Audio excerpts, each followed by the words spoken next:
एक समय की बात है। एक गांव में मोहन नाम का एक नौजवान रहता था।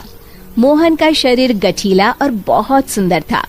मोहन रोज सुबह शहर में काम करने जाता और फिर शाम को अपने गांव लौट आता।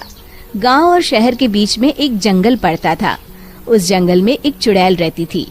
वो रोज मोहन को जंगल से आते जाते देखती थी।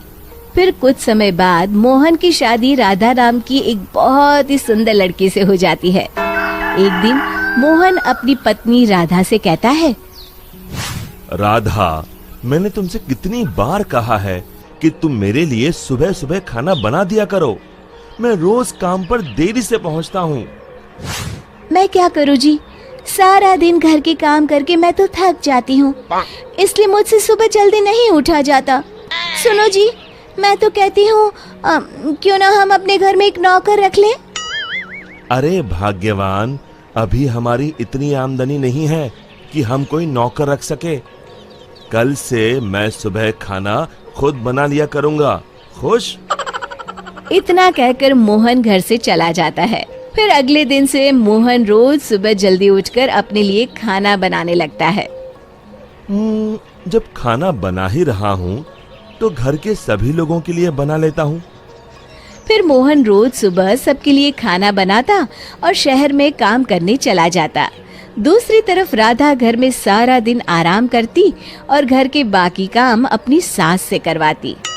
हे भगवान, ये बुढ़ापे में तू मुझसे किस जन्म का बदला ले रहा है, जो ऐसी बहू को मेरे पल्ले बांध दिया है।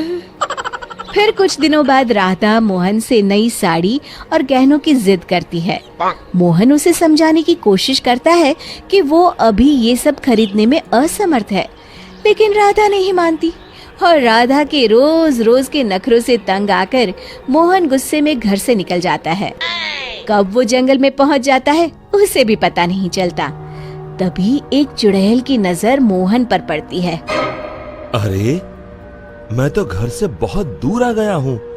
ओहो, रात भी बहुत हो गई।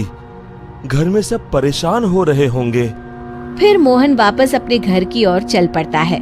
चुड़ैल भी मोहन का पीछा करते करते उसके घर तक पहुंच जाती है। फिर मोहन अपने घर पहुंचकर दरवाजा खटखटाता है। तभी उसकी राधा दरवाजा खोलती है। उसके चेहरे की मुस्कान देख मोहन को थोड़ी हैरानी होती है। फिर राधा कहती है, मुझे माफ कर दीजिए जी, मुझसे गलती हो गई। मैं भूल गई थी कि औरत का असली गहना उसका पति होता है। आगे से मैं आपको कभी नाराज नहीं करूंगी। राधा को अपनी गलती का एहसास हो गया है। ये देखकर मोहन उसे माफ कर देता है। फिर अगले दिन से राधा रोज सवेरे उठकर मोहन के लिए खाना पकाती, घर के सारे काम करती, साथ ही साथ अपनी सास ससुर की खूब सेवा करती। अपनी पत्नी में आए इस परिवर्तन को देख मोहन की खुशी का ठिकाना नहीं रहता। एक दिन राधा की सास राधा से कहती है, बहू, आज मैंने घर में हवन रखा है। बाबा जी किसी भी वक्त आते होंगे तो सब तैयारी करके रख दे। जी माँ जी। फिर थोड़ी देर बाद बाबा जी अपने चेले के साथ उनके घर पर आते हैं। अलख निरंजन। आइए आइए बाबा जी, मैं आपका ही इंतजार कर रही थी। फिर बाबा जी हवन की तैयारी शुरू करते हैं और मोहन और राधा को हवन में बैठने के लिए कहते हैं। मोहन तो वहां आकर बैठ जाता है, लेकिन राधा वहां आने से मना कर देती है। तब मोहन राधा से कहता है, अरे भाग्यवान, अचानक तुम्हें क्या हो गया? तभी बाबा जी को राधा पर कुछ संदेह होता है। अलख निरंजन, माँ जी, तुम्हारे बहू के हाव भाव देखकर मैं पहले ही समझ गया था कि इसके अंदर किसी चुड़ैल का वास है।